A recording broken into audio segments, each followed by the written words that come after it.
Hello and welcome back to another episode of Generation Ochi. My name is American Ben and today we are going to uncover the secrets of the Uncanny Counter. Today we are going to do the kind of video that I love to do most. A deep dive into the minds of the show's characters, its themes, and the questions it raises. Now first, just a quick refresher on what the show's about. Basically, the plot follows a bunch of demon hunters called counters in the fictional South Korean city of Jeongjin who, unbeknownst to the lay population around them, spend their days and nights eating noodles, and fighting powerful evil spirits who've gained access to the material realm via possession of compatible human hosts. The counters boast an array of special abilities themselves, from combat prowess to telepathy. The counters themselves are partnered with spirits who reside within them and coalesce in a boundary between the real world and the afterlife known as Young. When one of the counters is killed, his young partner leaves his body and, unable to find a habitable comatose host, which is the usual method of possession for counters, instead settles into a conscious body owned by our main character, So-mun, who, while very much not in a coma, has a special connection with death and evil spirits, given a tragedy that befell him and his family when he was a boy, in which both his parents perished in a car crash. Now, I'll be honest, for the first 10 or 11 episodes of the show, I wasn't sure that I was going to be able to do a video like this on it. I just didn't really sense anything that deep, and its slapstick tone made everything kind of feel unserious. But as the show concluded, it just kind of hit me. Yeah, wow, actually, you know what? There is some substantial stuff layered into this story. And of course, spoiler alert. First, even from the earliest episodes, I was asking myself, what's the point of this whole evil spirits thing in the show? I mean, it's not like evil spirit-infested people act any differently than other bad people do, right? But that's kind of the point, I think, albeit not necessarily an intentional one. See, evil spirits aren't a new idea. Myths of malicious, spectral beings pervade human history. Why? Well, probably in large part because we want to rationalize why people do the things they do, why people do the evil things they do. We don't want it to just be that they're depraved due to the randomness of nature and the missteps of nurture. This may just be a coping mechanism on the part of we the people, to sense some sort of ethereal war between light and dark, pushing and pulling the physical world towards either side. So the Uncanny Counter helps us to answer the question as to why people do evil things. 사람 몸에 들어가서 기생하는 거. 숙주가 살인을 하면 그 영혼을 먹는 거야. 이미 살생 경험이 있거나 살인 충동과 욕망이 강한 자를 찾아서 There are evil spirits, and the only way for them to live in the physical world is for them to take possession of a suitable human host, right? And there are numerous allusions in the show to evil spirits being everywhere. 근데 다른 나라에도 카운터가 있어요? 악기가 한국에만 있겠냐? And thus we have a way of understanding the world around us, of understanding why people do bad, and not just why they do bad, but why people become lost in rage at times. Sometimes it's people who we know and love and trust who lose themselves like this sometimes. And see, if this happens simply as a result of their genetics and rearing, if it's just who they are, we feel a loss of power to correct and help such people. But if it's an evil spirit doing it, then perhaps we can absolve them of fault and they can be redeemed and saved. In a kind of dark way, exorcisms, even real-life historical ones, though I don't support them or believe they work, are in a way inspired by optimism. Optimism that a person's inner demons are not permanent and do not define their souls. This is what we see in the show. After evil spirits are exorcised from hosts, the hosts are still guilty of their actions and are still foul-natured, but now have a chance at redemption.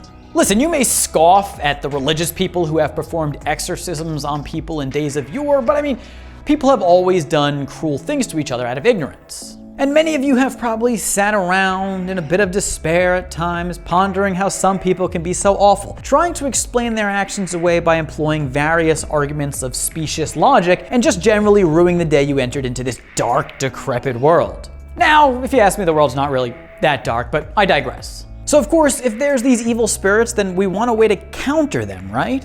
Oh, counters. Counters are our answer for how we can balance our reality. They give us hope that we aren't just stuck stagnant with evil spirits taking a hold of people and conquering our world.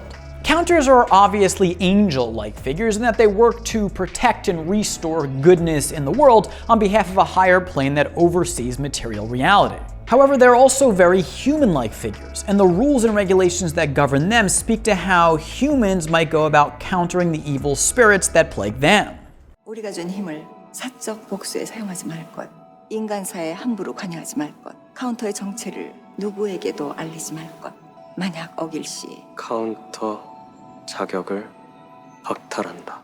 Counters have to be beyond themselves. They cannot be focused on their own importance or be given to their emotions. Becoming a counter is not a reward or a prize that one wins. No, it's a privileged position of noble servitude. One becomes a counter for the sake of advancing a higher purpose, more important than their own. This is of course exactly opposite of what evil spirits do, which is prey on people to fulfill their personal desires. However, each of the counters is far from perfect and struggle with their emotions and at times fail to refrain from meddling in human affairs. Motok spends most of the series investigating the circumstance that led to his death and rekindling old fires. Motok also can't help but employ his enhanced abilities rather unnecessarily at times. Hana is haunted by her past as well. She continually sees visions of her sister and parents who were poisoned to death when she was just a young girl.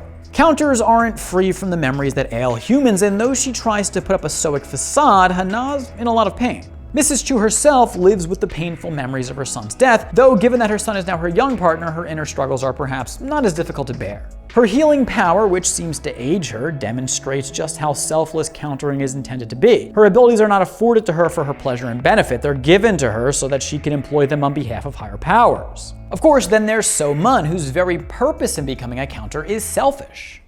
다른 카운터들은 일하는 대신 생명을 돌려주셨다면서요. 엄마 아빠를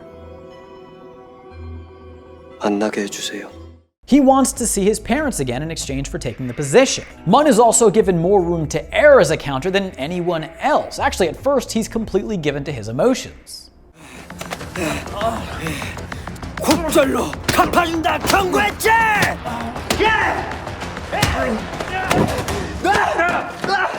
So-mun takes his rage out on bullies and uses his counter abilities to take them down. He may want to help his friends, but that's his personal desire. That's him being about himself. That's what evil spirits do. They let their rage consume them and use their powers to hurt others.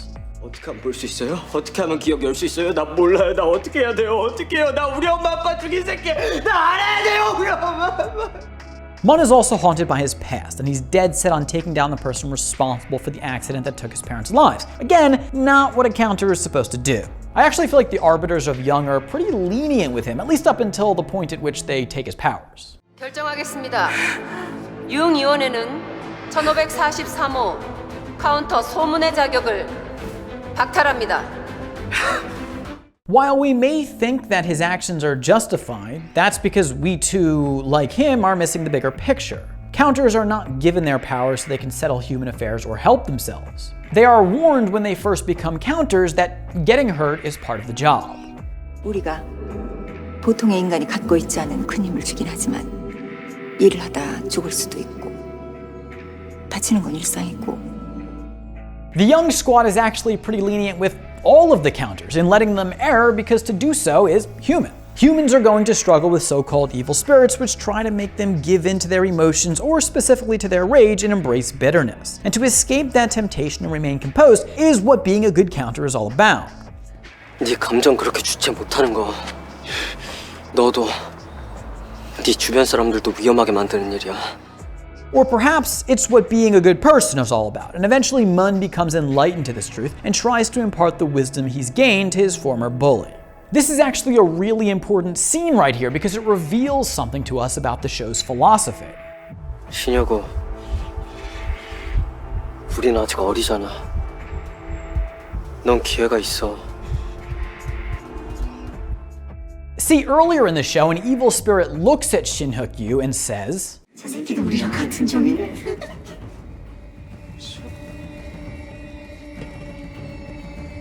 또 보자.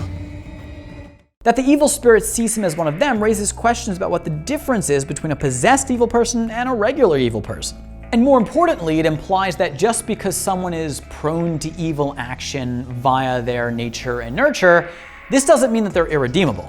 Rather, as long as one has not reached the point in which they are completely consumed by evil, aka a level 4 evil spirit, then there is still time to turn back. It's just a matter of will. Now, I can't stand here and tell you that it's such a bad thing that people, or more specifically the counters, struggle with their emotions while undertaking their duties. Rather, if they were emotionless, they might not make for good counters in the first place. Mun eventually discovers that his desire to help others can afford him the same powers as his desire for revenge can, as both impulses come from the same place. So if you get rid of one, you've probably destroyed the other. The trick is to channel your energy into the right output. Now, one may argue that, hey, it should be easy for counters to control themselves because they know that there is life after death and thus shouldn't fear it. 카운터라는 게 말이에요. 산다는 거하고 죽는다는 게 별로 멀게 느껴지지 않아서 더 위로가 되는 것 같더라고요. Death should be no big deal, and plus they know that there is salvation to earn, and that it's best to behave because it'd suck to be cast into the eternal prison filled with mud-bathing cannibals. But here's the thing, and the show hits at a pretty good, albeit, somewhat simple idea here. That actually there are various phases to existence, and the one following material life won't necessarily provide all the answers. 용 다음은 어디죠?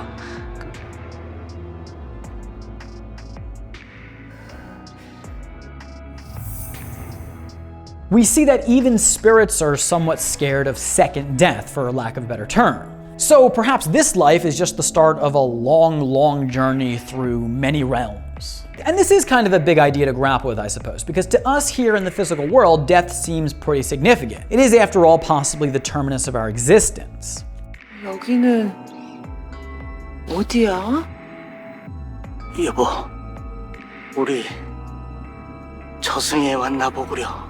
Throughout the show, we get to see various characters confront their death in young, and it's always kind of an awkward experience. Because here they are having discovered that there is an eternity beyond life, but yet they aren't ready to die. 여행도 가고 싶고 여자친구도 사귀고 맛집도 가고 하고 싶은 거 진짜 많았는데.